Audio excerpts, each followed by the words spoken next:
Hello and welcome to Tamil assessments club. So எஸ்எஸ்சிலேருந்து ஒரு important notice என்ன விட்டுருக்காங்கன்னா, இப்போ வரக்கூடிய எக்ஸாம்ஸ்ல இல்லை, ஆல்ரெடி ஒரு சில எக்ஸாம்ஸில் இப்போ சிஐஎஸ்ஐஆர் எக்ஸாம்ஸ்லாம் பார்த்தீங்கன்னா, இந்த யூசர் இன்டர்ஃபேஸ் அப்படின்றது மாற்றிட்டாங்க.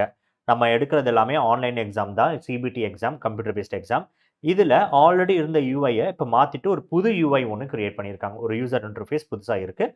அதை நீங்கள் ஃபெமிலியரைஸ் ஆகணும். இப்போ எக்ஸாமில் வந்தீங்கன்னா நீங்கள் வந்து முழிக்கக்கூடாது, இப்படி தான் இருக்கணும் உங்களுக்கு தெரியணுன்றதுக்காக ஒரு மாக் டெஸ்ட் மாதிரி ஒன்று கொடுத்துருக்காங்க.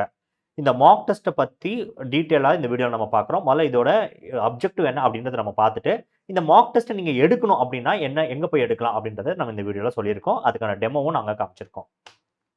ஸோ ஃபஸ்ட்டு இம்பார்ட்டன்ட் பாயிண்ட்ஸ் என்னன்னா, மொதல் விஷயம் இதை ஃபெமிலியரைஸ் பண்ணுறதுக்காக மட்டும்தான் அவங்க கொடுத்துருக்காங்க. ஸோ எந்த வகையிலையும் இது வந்து ஒரு ரியல் டைம் மாக் டெஸ்ட் அப்படின்றது ஒன்று கிடையாது. இதை வந்து ஃபெமிலியரைஸ் பண்ணுறதுக்காக மட்டும்தான் கொடுத்துருக்காங்க. இந்த ஃபார்மேட்ன்றது டிஃபர் ஆகலாம். ஏன்னா இப்போ நம்ம எக்ஸாமில் போடுறதுக்கு முதல்ல பார்த்தீங்கன்னா, நமக்கு ஒரு கொஷனுக்கு 25 கொஷின் தான் ஒரு சப்ஜெக்ட்டுக்கு. பட் இங்கே வந்து 30 கொடுத்துருப்பாங்க, 60 கொடுத்துருப்பாங்க. நம்ம எக்ஸாமுக்கு என்ன கொஷின்ஸோ அதுதான் வரப்போகுது. ஸோ ஃபார்மேட் வந்து மாறும். இது சாம்பிள் பேஸ்ட் கொஷின்ஸ் தான். இந்த கொஷின்ஸ் வந்து இப்படி தான் நமக்கு எக்ஸாமில் இருக்கும் அப்படிலாம் எதுவுமே கிடையாது.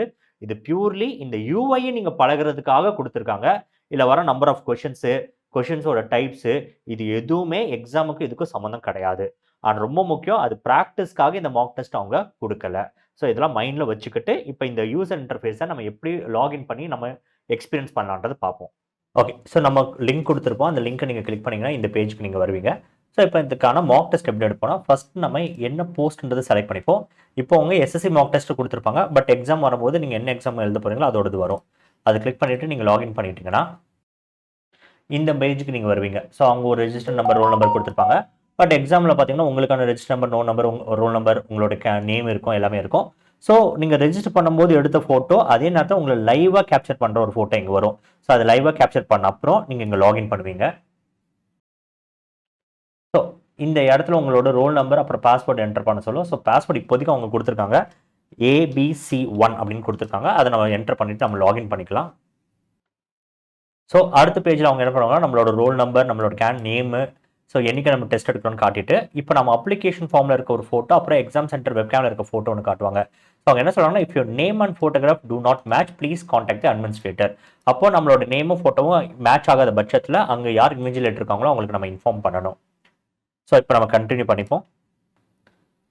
ஸோ அடுத்து நம்ம இந்த ஹேண்ட் ரைட்டிங் ப்ராசஸில் நம்ம வந்து ஒரு ஸ்டேட்மெண்ட் வந்து அட்மிட் கார்டில் இருக்கிற ஸ்பேஸில் நம்ம எழுதணும். ஸோ அதுக்கான ஒரு ஸ்டேட்மெண்ட் இங்கே கொடுத்துருப்பாங்க. இங்கிலீஷில் ஒன்று கொடுத்துருப்பாங்க, அது மாதிரி ஹிந்தியில் கொடுத்துருப்பாங்க. ஸோ நம்ம இங்கிலீஷ் இருக்கிறத எழுதிட்டு நம்ம இங்கே கண்டினியூ கிளிக் பண்ணிக்கலாம். ஸோ அடுத்து உள்ள வந்தோடனே நம்மளோட ப்ரிஃபர்ட் லாங்குவேஜ் டிஸ்பிளே அதை காட்ட சொல்லும். ஸோ எந்த லாங்குவேஜில் உங்களுக்கு கொஷின் டிஸ்பிளே ஆகணும். ஸோ அங்கே வந்து இங்கிலீஷ் அண்ட் ஹிந்தி இருக்கும். இன்கேஸ் நீங்கள் வந்து ரீஜனல் லாங்குவேஜ் செலக்ட் பண்ணியிருந்தீங்கன்னா, MTS அந்த மாதிரி எக்ஸாமில் நம்ம ரீஜனல் லாங்குவேஜ் செலக்ட் பண்ண முடியும். அது நீங்கள் பண்ணியிருந்தீங்கன்னா தமிழ் கொடுத்துருக்கலாம். ஸோ இப்போ நம்ம இங்கிலீஷ் கொடுத்துட்டு நம்ம கண்டினியூ கொடுப்போம். ஸோ அடுத்த பேஜில் நம்ம எடுக்க போகிற எக்ஸாமில் என்னென்ன பார்ட்ஸ் இருக்குது, ஸோ எவ்வளோ நம்பர் ஆஃப் கொஷின்ஸ், எவ்வளோ நம்பர் ஆஃப் மார்க்ஸ். இப்போ இதை காட்டுறது எல்லாமே பார்த்தீங்கன்னா அவங்க ஜஸ்ட் ஒரு சப்ஜெக்ட் கிரியேட் பண்ணியிருக்காங்க. அவங்க ஜஸ்ட் ரேண்டமாக மார்க்ஸ்லாம் போட்டிருக்காங்க. ஸோ இது நமக்கு ரியல் டைமில் வராது. இப்போ நம்ம எல்லாம் பார்த்துட்டு ஸ்டார்ட் டெஸ்ட் கொடுக்கலாம்.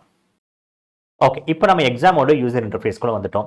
இப்போ நமக்கு part A, part B, part C, part D. இப்போ நம்ம 4 சப்ஜெக்ட்ஸ்க்கான பார்ட்ஸும் இருக்குது. ஒரு பார்ட்டில் எத்தனை நம்பர் ஆஃப் கொஷின்ஸ் இருக்குன்னு காட்டுறாங்க. இப்போதைக்கு நமக்கு 30 சும்மா காமிச்சிருக்காங்க, அதனால 30 வந்திருக்கு. இப்போ நமக்கு எக்ஸாமில் வந்து 25னா 25 தான் வரப்போகுது. ஸோ ஃபர்ஸ்ட் சிம்பிள் பார்த்தீங்கன்னா அதில் ஆப்ஷன் வந்து சூஸ் பண்ணலை. பட் செகண்ட் சிம்பிளில் வந்து அந்த டாட் வந்துச்சுன்னா அந்த ஆப்ஷன் தான் நீங்கள் சூஸ் பண்ணியிருக்கீங்க. அடுத்து அது ப்ளூ கலரில் இருக்கும்போது என்ன காட்டுதுன்னா, நீங்கள் இந்த கொஷின் இன்னும் அட்டம் பண்ணலை அப்படின்னு காட்டுது. இப்போ நமக்கு லெஃப்ட் சைடில் 1 2 3 பார்த்தீங்கன்னா சில இது க்ரீனில் இருக்குது, சில இது எல்லோவில் இருக்குது, சில இது ப்ளூவில் இருக்குது. ஸோ ப்ளூவில் இருக்க கொஷினை இன்னும் நீங்கள் அட்டம் பண்ணலை. க்ரீனில் இருக்குன்னா அது வந்து நீங்கள் ஆன்சர் பண்ணிட்டீங்கன்னு அர்த்தம். அதுவே நீங்கள் ரெட்டில் அப்படி காட்டுதுன்னா அது வந்து நீங்கள் மார்க் பண்ணியிருக்கீங்க, லேட்டராக வந்து ரிவ்யூ பண்ணிக்க போறீங்கன்னு அர்த்தம். எல்லோவில் மார்க் பண்ணியிருக்கு அப்படின்னா அந்த கொஷின் நீங்கள் வந்து மார்க் பண்ணியிருக்கீங்க. ஸோ இந்த இன்ஸ்ட்ரக்ஷனில் ஃபர்ஸ்ட் ஒன் பார்த்தீங்கன்னா ஆப்ஷன் நாட் சூசன். இப்போ அந்த சர்க்கிள்குள்ளே நம்ம எதுவுமே பண்ணலாம், ஆப்ஷன் சூஸ் பண்ணலாம். அப்போ அடுத்தது ஆப்ஷன் சூஸ் பண்ணிட்டோம். இப்போ 4 கலர் இருக்குது. இப்போ சைடில் இருக்கக்கூடிய கொஷின் நம்பர்ஸில் பார்த்தீங்கன்னா சிலது ப்ளூ இருக்கும், க்ரீன் இருக்கும், நமக்கு வந்து எல்லோ இருக்கும். ஸோ ப்ளூ கலர் என்ன சொல்லுதுன்னா, நம்ம இந்த கொஷின்ஸ் எதுவுமே அட்டம் பண்ணலை. க்ரீனில் என்ன சொல்லுதுன்னா, இந்த கொஷின்ஸை நம்ம ஆன்சர் பண்ணிட்டோம்.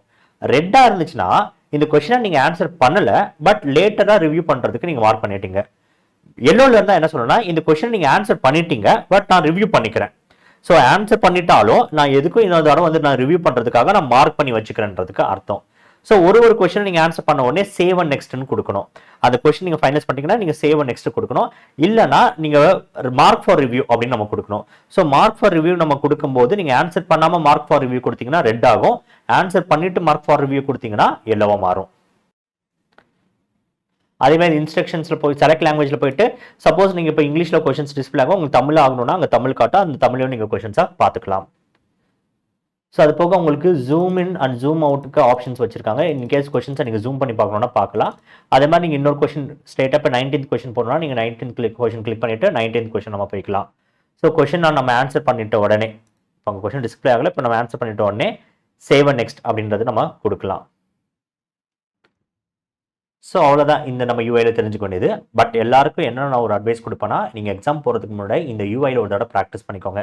ஏன்னா இதில் நமக்கு லெஃப்ட் சைடில் நமக்கு வருது, மோஸ்ட்லி நமக்கு ரைட் சைடில் தான் எல்லாமே இந்த கொஷின்ஸை நம்ம சூஸ் பண்ணுற மாதிரி நம்ம ப்ராக்டிஸ் பண்ணியிருப்போம்.